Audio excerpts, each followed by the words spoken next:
Sorry baby আপনি কি করছেন?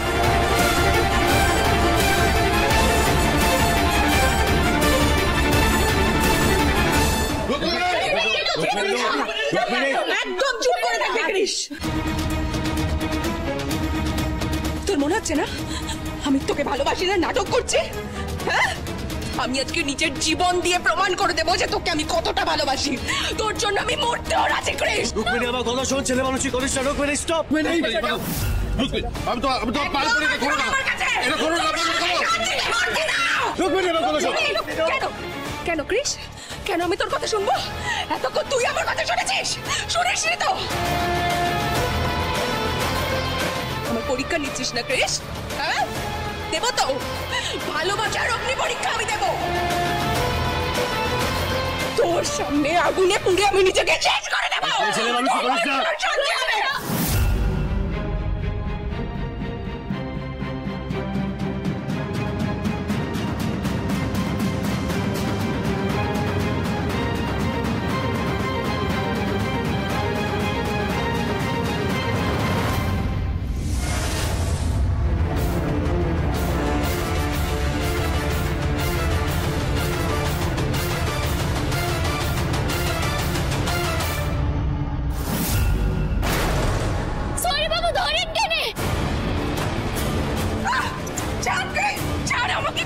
চুপ কর, কি করছিস তুই? পাগল করে দেবি নাকি তুই আমাকে? কি করছিস তুই? আমি তোকে চাই কৃষ, আমি আর পারছি না।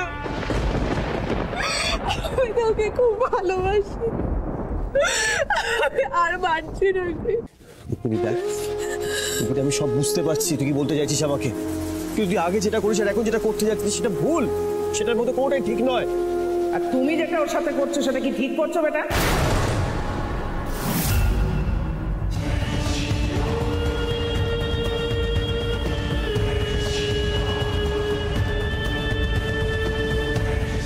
মা, তুমি উঠে চলে এলে রুম থেকে? তোকে তো রেস্ট নিতে বলেছিলাম মা, তোর শরীরটা খারাপ। বেটা আমার দুই সন্তান নিজেদের মধ্যে অশান্তি করছে, আর তার মধ্যে একজন মরে যেতে চাইছে। আমি কি করে চুপ করে বসে থাকবো? রুক্মিণী যদি হাত কেটে সুইসাইড করার নাটকটা না করতো তাহলে কিন্তু এই অশান্তিটা হতো না দিদিভাই। সবাই সবটা জেনে গেছে দেখছি। মর্মমা, এত বড় মিথ্যেটা দাদুভাই মেনে নিতে পারছে না, তাই তো?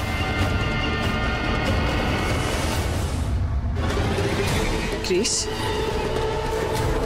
মানুষ যখন ভালোবাসে না সে কি করতে পারে তুমি জানো না। আমি মানছি রুক্মিণী ভুল করেছে, এগুলো তুমি নিজেও ভুল করবে? তুমি একবার রুক্মিণীর জায়গায় নিজেকে দাঁড় করিয়ে ভাবো তো। আর ওই যে ওই মেয়েটা,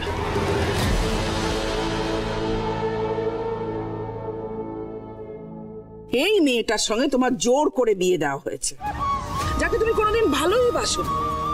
শুধুমাত্র নিজের মানবিকতা বোধ, দায়িত্ব, কর্তব্যের জন্য ওকে রাস্তায় ফেলে আসতে পারোনি।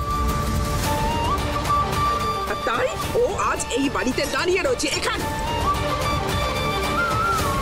যে মেয়েটা এত বছর ধরে তোমাকে ভালোবেসেছে, সে কি করে পারবে তোমায় ভুলতে? মা, আমি বুঝতে পারছি তুমি কি বলতে চাইছো, আমি বুঝতে পারছি, কিন্তু বিশ্বাস করো আমি রুক্মিণী ভালোর জন্যই বলছি। রুক্মিণী নিজের বাড়ি ফিরে যাওয়াটা ওর জন্যই ভালো মা।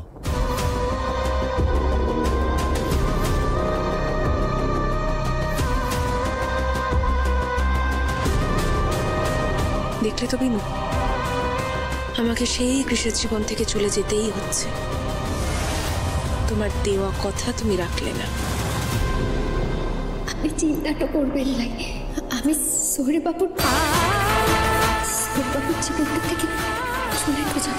মা, আমার মনে হয় আজকে আঙ্কেল আন্টিকে কল করে রুক্মিণীকে। না সৌরভ বাবু, সৌরভ বেবি এই বাড়িটা ছেড়ে কোথাও যাবে না।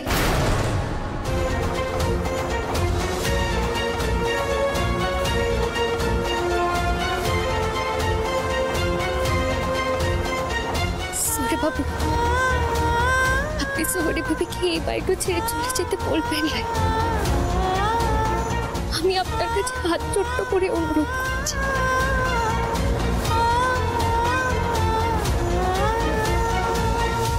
তুমি কি বলছো? দাদু ভাই তো ভুল কিছু বলেনি। কিন্তু ঠাম্মি, মইনিমা যে কথাটা বলেছে সেটাও তো ঠিক কথা বটে। সত্যি তো, শহরে বাবুর মনটা এত বড়, এবারে সবার মনটা এত বড়, তাই তো আমাকে এখানে থাকার আশ্রয় তো দিয়েছে। আর তাছাড়া সে রাস্তার কুকুর বেড়ালকেও দুবেলা দুমুঠো খেতে তো দিলে তাদের প্রতি আমাদের মায়া তো পড়ে। তাই হয়তো শহরে বাবু কখনো আমাকে এই বাড়িটা ছেড়ে চলে যেতে বলেন নাই। তবে শহরে বিবিও তো শহরে বাবুকে বড্ড ভালোবাসে। শহরে বাবু বলছে যে আমি আপনার কাছে হাত জোর করে অনুরোধ করছি, শহরে বেবিকে এই বাড়িটা ছেড়ে চলে যেতে বলবেন নাই আপনি। শহরে বাবু, সে ওনার মনে অনেক কষ্টটা বটে, এভাবে আর আপনি ওনার কষ্টটা বাড়াবেন না। তোমার মতন মানুষ আমি সত্যি দেখিনি বিনু, সত্যি দেখিনি।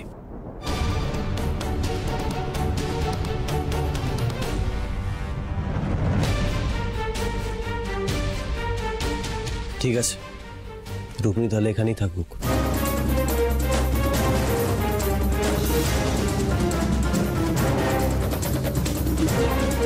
বাহ, চমৎকার ডিসিশন। তাহলে কি দাঁড়ালো, মানে রুক্মিণী আবার কৃষের ঘরেই? না, আমি আর কৃষের ঘরে থাকবো না। তোমরা আমাকে একটা গেস্ট রুম খুলে দেবে। আমি আজই আমার সমস্ত জিনিসপত্র নিয়ে গেস্ট রুমে চলে যাব।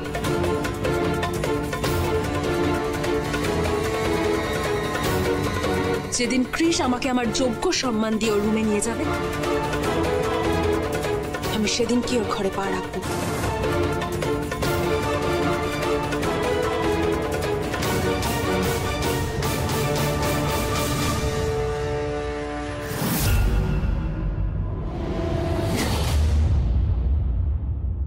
সত্যি রুক্মিণী, তোমাকে যতই দেখছি ততই আমি মুগ্ধ হয়ে যাচ্ছি। তোমার উপস্থিত বুদ্ধির তুলনাই হয় না। কিরকম বুদ্ধি করে তুমি এ বাড়িতে রয়ে গেলে বলো তো? কি আর করবো বলো আন্টি, যখন অন্য কেউ কথা দিয়ে কথা রাখে না তখন নিজের ব্যবস্থাটা নিজেকেই করে নিতে হয়। তুমি আমাকে যে প্রমিসটা করেছিলে সেটা কিন্তু তুমি রাখতে পারোনি, আর তারপরেও I am watching your back. আমি তোমাকে সবসময় আড়াল করে রাখার চেষ্টা করছি। একবার এটা ভেবে দেখো তো, কৃষ যখন সকলের সামনে আমাকে অ্যাকিউজ করছিল, আমি তখন ওকে বলে দিতেই পারতাম যে কৃষ